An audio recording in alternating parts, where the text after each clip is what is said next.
I'd always heard how great the Oregon coast was, but I'd never been. So today we drove along Highway 101 south from Reedsport to Brookings. And wow.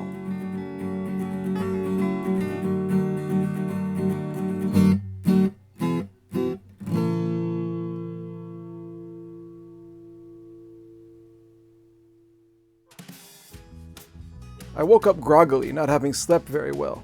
There were people in the parking lot outside our room making all kinds of noise until 4 a.m. But I was excited for the day's drive down the Oregon coast on Highway 101, and the breakfast room at least put us in the mood.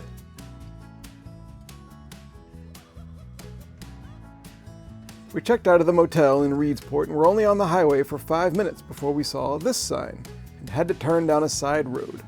The Umpqua River Lighthouse. Why not? I was glad we turned off, for here was a momentous occasion on this trip. We sighted the Pacific Ocean again. Last seen on the very first week of this trip. We've been all the way to the Atlantic and all the way back. As for the lighthouse, it was first used in 1894 and was automated in 1966.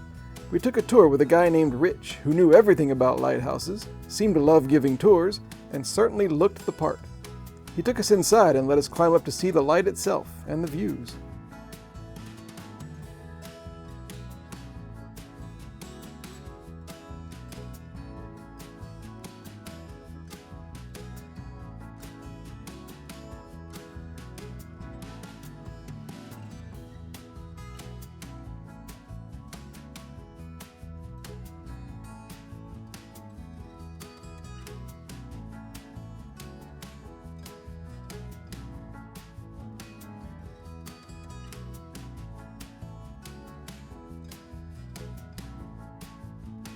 The nearby museum is really well done too.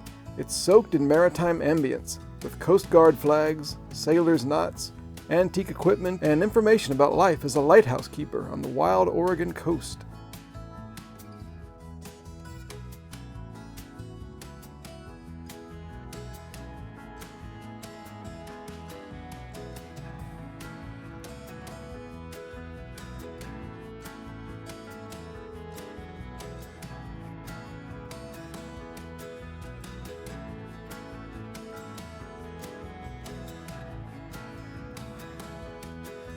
There are actually quite a few lighthouses up and down the coast. That would make a great road trip in and of itself. And the Umpqua River Light was a great start, but for us, Highway 101 is calling us southward.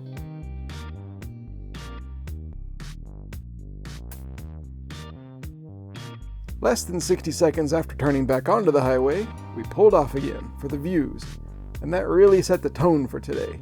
Mostly sticking to US 101, but taking frequent excursions down side roads and into scenic viewpoints.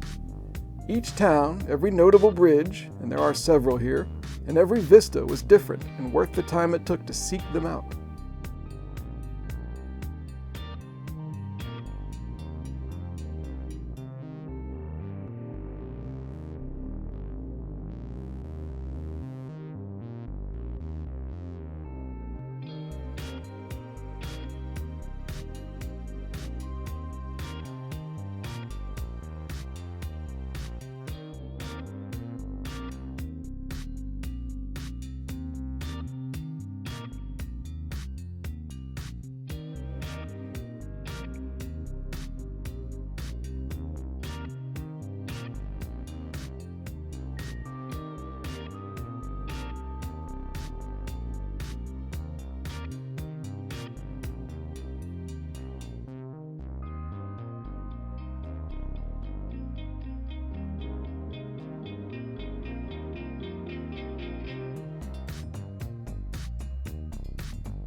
One of my favorite places was the town of Bandon, population 3,000.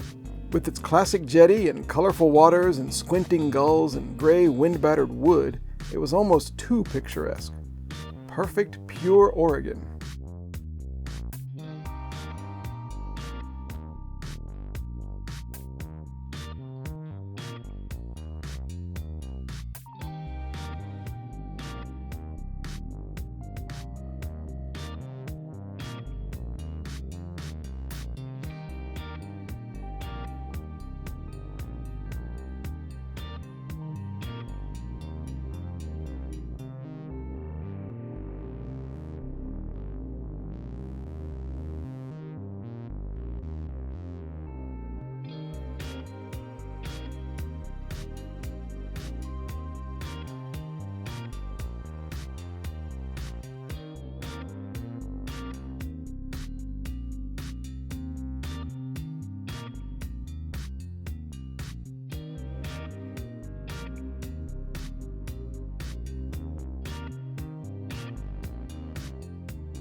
Nearby Face Rock gave us a different view.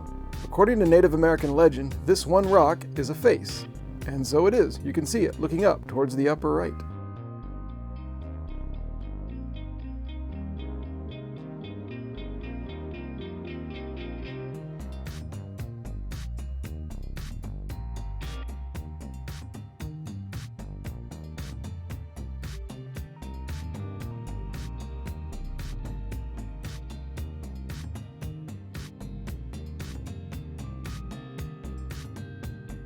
Before leaving Bandon, we stopped for lunch at Brewed Awakenings.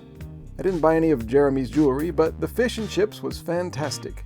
When you're on the Oregon coast, you eat fresh seafood. And the wonders of Highway 101 kept calling, every curve opening up some new scene.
One of the bridges we crossed is this one, over the Rogue River, the same one we saw yesterday that starts near Crater Lake. As promised, here it is emptying into the Pacific Ocean.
The final bridge we encountered before our stop for the night is the Thomas Creek Bridge.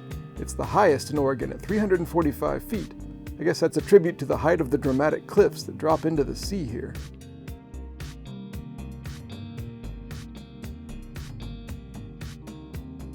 And then we were in the coastal town of Brookings, population 6,700.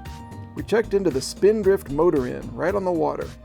The owner, who had been in the military, was stern and officious and went to great pains to assure us that he patrolled the motel every night and we were guaranteed to have no problem with noise.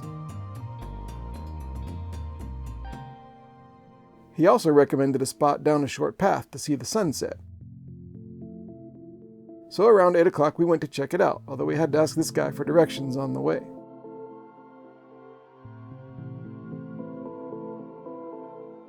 The hotel owner was right.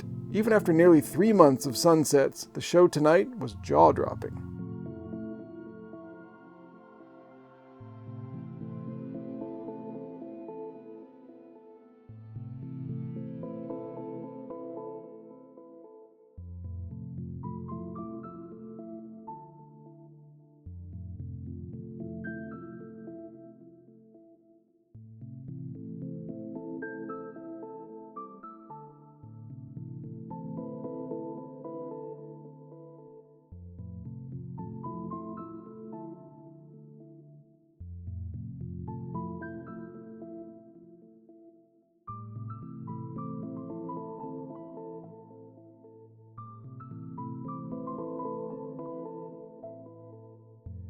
The Oregon coast was every bit as breathtaking as its reputation.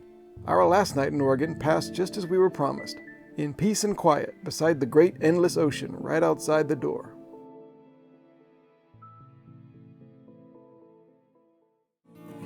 We've seen the biggest. Tomorrow we see the tallest. On day 78 it's down into California and a hike through a forest of Earth's tallest trees, the legendary coastal redwoods. And then we end up in a town beset by rampant and visible drug addiction problems, Eureka.